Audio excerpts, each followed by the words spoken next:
Les vraies voix Sud Radio, le grand débat du jour.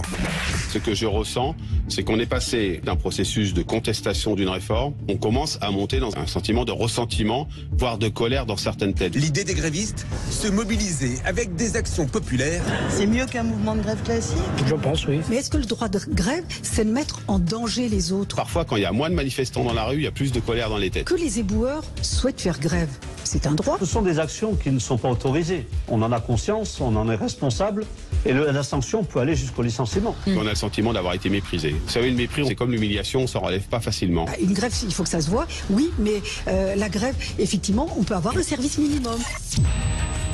Des coupures de courant parfois inédites sont à évoquer, la pénibilité aussi pour les usagers des transports privés de train, de travail, de revenus, des poubelles qui s'entassent et des riverains dans un inconfort inacceptable. Mais au fait, la cible de l'action syndicale n'est-elle pas les décideurs plutôt que les usagers du quotidien? Nous vous posons la question pour l'instant. Vous dites, les syndicats ne se trompent pas de cible. Petit tour de table déjà. Philippe Bilger, ces actions, elles sont marquantes et certains usagers souffrent. Oui, mais comment dire, à la question de Sud Radio, je me demande si précisément ces manifestants n'ont pas de cible à proprement parler. Ils ont l'objectif de peser par l'amplitude de leur mouvement sur un pouvoir dont ils espèrent, alors qu'il sera convaincu de la validité de leur cause. Ça, c'est le premier point. Mais le deuxième, je n'ai pas le sentiment que lorsqu'ils mettent en œuvre tous ces processus de blocage, d'intimidation, voire de violence, d'incommodité sociale, ils n'ont pas un but. Leur but, c'est, pardon pour le terme, je vais utiliser un euphémisme, d'ennuyer le maximum de citoyens. C'est un euphémisme. À tel point qu'il y a quelques semaines, j'ai entendu cette phrase et le syndicaliste a éprouvé le besoin de rajouter ennuyer les Français et bien sûr le pouvoir. Donc je ne dirais pas qu'ils se trompent de cible, puisque leur cible est tellement vaste qu'en réalité, elle peut être atteinte par tous leurs moyens. Au risque de perdre en popularité, Elisabeth c'est toujours un billard à trois bandes. En réalité, c'est toujours ce genre de choses est toujours un billard à trois bandes. C'est un peu comme les sanctions contre un pays. On espère que le peuple, si vous voulez, va s'énerver contre son régime ou contre le pouvoir qui a mérité des sanctions. Et là, on espère que les usagers qui souffrent vont se retourner contre le gouvernement qui ne cède pas. La situation baroque, c'est les poubelles à Paris, parce que là, ça n'embête pas. Et dans 8 grandes villes françaises. Pardon, alors aussi, dans les autres villes, je ne sais pas si le maire a, comme Madame Hidalgo, encouragé la grève, si vous voulez. Parce que là, à Paris, nous avons cette situation très particulière que la patronne encourage ses salariés, parce qu'à Paris, les éboueurs qui font grève, à part ceux du 15e, sont ceux qui sont employés par la mairie, directement, si je ne m'abuse. Et là, donc, Madame Hidalgo est leur patronne. Et elle les encourage à faire grève. Donc, on a une situation tout à fait inédite où la maire de Paris veut emmerder les Parisiens pour emmerder le gouvernement, si je puis dire. Pardon, pour ne pas euphémiser ce verbe qui a été popularisé par le président de la République. Il y avait un peu moins d'euphémisme pour le coup. Mais c'est-à-dire, moi, je me cale sur Emmanuel Macron. Je vous donne les dernières infos par rapport à ce thème. Mouvement de grève des éboueurs reconduit jusqu'à lundi prochain à Paris. Une lettre de mise en demeure a été envoyée par le préfet de police à la maire, Anne Hidalgo. Gérald Darmanin, le ministre de l'Intérieur, demande la réquisition du personnel. Olivier d'Artigol, je voudrais vous solliciter sur cette question des éboueurs, mais prendre un exemple de quelqu'un que vous connaissez bien. Il s'appelle Ludovic Franceschet. Vous avez été d'ailleurs sur un plateau avec lui. C'est un éboueur star de TikTok et il a joué un rôle dans cette mobilisation. Je vous propose de revenir un petit peu en arrière. Ça faisait partie de ces quelques messages donc qu'il donne sur TikTok, exemple de ce qu'il produit. Aujourd'hui, je suis à Ivry-sur-Seine. Il y a un incinérateur à déchets et là, il est bloqué. Et oui, pas besoin d'être syndiqué pour pouvoir soutenir le mouvement. Et moi, j'y suis. Aujourd'hui, je fais grève. Certes, ça coûte, mais il faut donner de la force. N'hésitez pas à soutenir toutes les personnes qui font ce métier, éboueurs, mais pas que, toutes les personnes qui se donnent les moyens pour pouvoir changer les choses à l'avenir. Merci beaucoup et prenez soin de vous. Bon, on sent bien, Olivier d'Artigol, que c'est un discours très posé avec un monsieur donc, qui est éboueur et qui parle avec son cœur. Oui, une personnalité très attachante, très identifiée sur les réseaux sociaux car il aime son métier. Il en parle bien et il fait aussi la pédagogie contre les incivilités. Bon, voilà. Je suis en désaccord, ça nous arrive avec Philippe Bilger, dans le sens où bien évidemment les manifestants, les grévistes ont une cible. Leur cible, c'est le retrait de ce texte. Ils n'en veulent pas. Ils ne veulent pas travailler 2 ans de plus.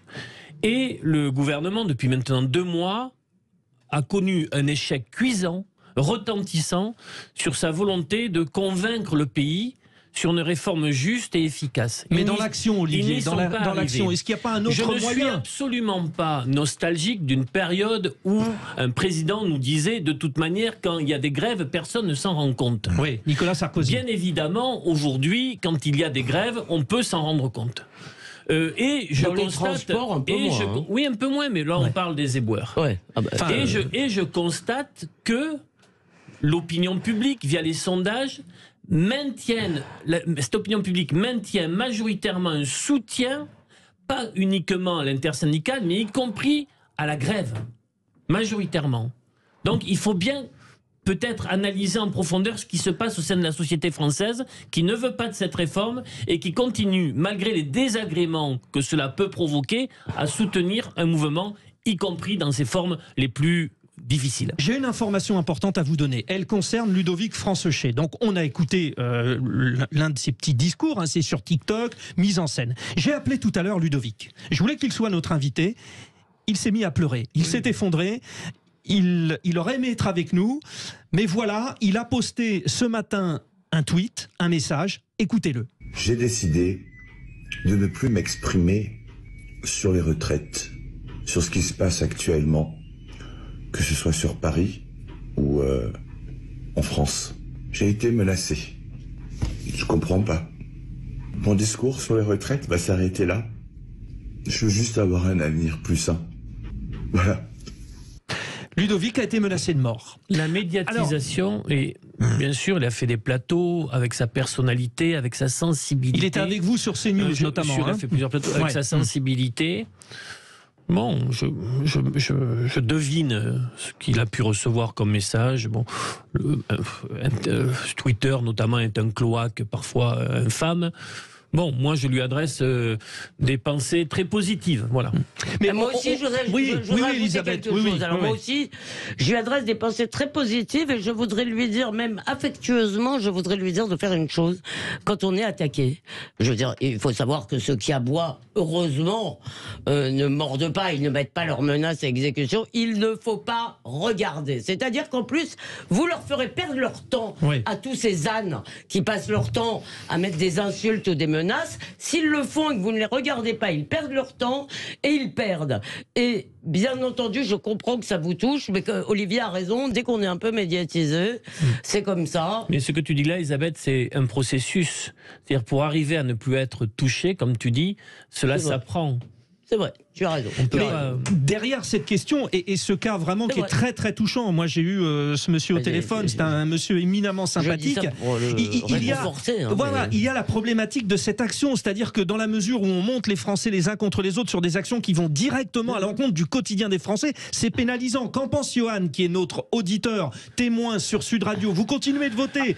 Pensez-vous que ces actions syndicales se trompent ou ne se trompent pas de cible? Qu'en pensez-vous, Johan? Alors moi je fais des bonnes 5 mètres quand j'entends un peu ce qui se passe sur le plateau. Voilà, alors moi en fait, disons que est-ce que les syndicats se trompent de cible? Je dirais non, absolument pas, puisque je vais abonder dans le sens d'Olivier, la cible, c'est la réforme.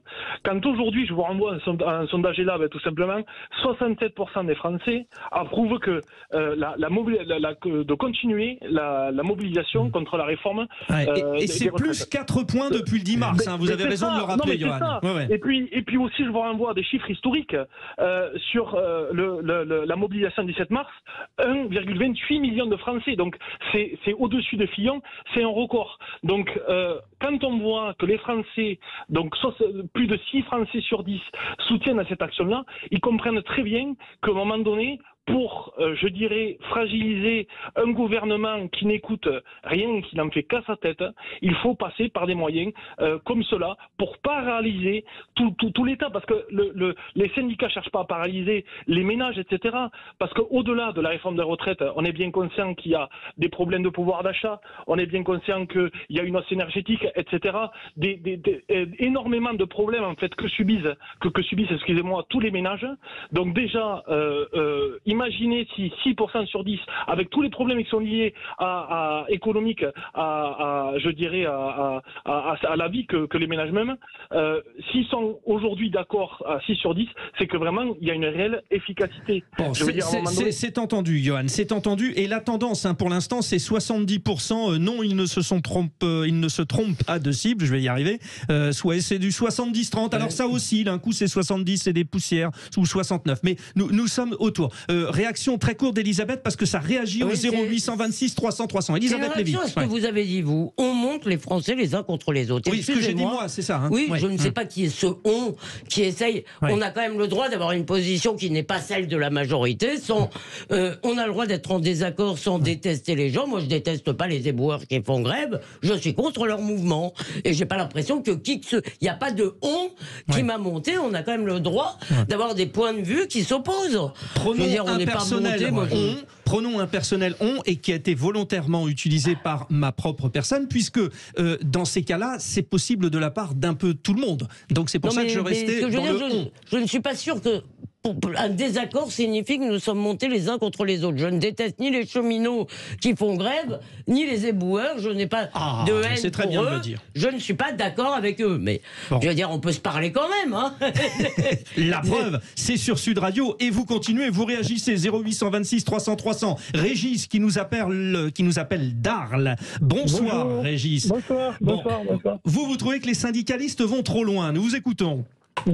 Pour moi, je suis complètement à l'opposé de l'auditeur précédent. Moi, je suis plutôt, on va dire, dans la minorité, des 30%. Ouais, c'est ça. Moi, je pense que, voilà, je vous soutiens, Madame Lévy. Merci.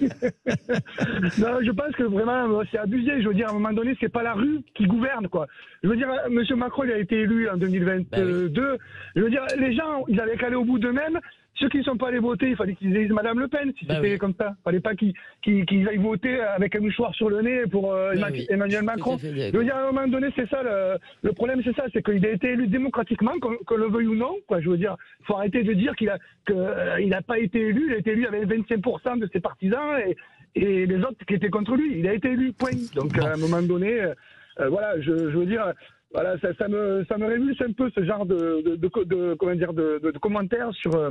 On remet en cause la démocratie en faisant ça. Donc c'est très intéressant parce que deux points de vue de deux auditeurs différents, deux points de vue de deux vraies voix, de points de vue différents. Vous essayez de trancher, mon cher Philippe Bilger? Non, mais moi je trouve que jusqu'à maintenant, la rue n'a pas le pouvoir. Il faut être clair. La rue s'oppose à une réforme proposée par le gouvernement. Jusqu'à maintenant, elle reste dans une attitude totalement démocratique. Si elle ne le faisait pas à partir du jeudi soir, là, ça poserait un vrai problème. Je vous donne la parole, Olivier d'Artigol. Je voudrais juste vous ramener à l'actualité. Elisabeth Borne, tout à l'heure, devant le Sénat, a déclaré « Il y a quelque chose de grave à opposer systématiquement la légitimité de la rue et du Parlement ». C'est à vous, Olivier. Je voudrais répondre à notre auditeur. Bien évidemment, personne ne conteste l'élection d'Emmanuel Macron. Ça y est. Ça, oui, c'est voté. La commission mixte. Le texte est voté.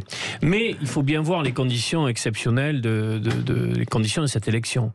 Et d'ailleurs, Emmanuel Macron lui-même, au soir du premier tour, lui qui a fait une campagne à droite avant le premier, une campagne à gauche pour le second, lui-même dit « Je sais très bien que des personnes ont voté pour moi qui ne partagent pas ma sensibilité, ma politique, mon programme, et cela m'engage ou m'oblige, je n'ai plus. M'oblige, il a dit m'oblige. Il aime beaucoup cette expression. Et donc, l'opposition très installée dans le pays à cette réforme, je pense que l'exécutif aurait dû prendre la question du travail avant de prendre la question des retraites, l'oblige d'une certaine manière. Bon, le texte des retraites validé par la commission mixte. Je salue la conclusion positive de la commission mixte paritaire entre députés et sénateurs. Déclaration du ministre du Travail, Olivier Dussopt. Nous marquons une respiration, nous revenons avec nos vraies voix. Vous êtes aux alentours de 70% pour dire que non, les syndicats ne se trompent pas de cible en faisant ces actions coup de poing et notamment à travers les éboueurs. Merci aux auditeurs. Vous continuez de réagir. 0826 300 300. Vous avez la parole. Vous votez aussi sur le compte Twitter Sud Radio. À tout de suite.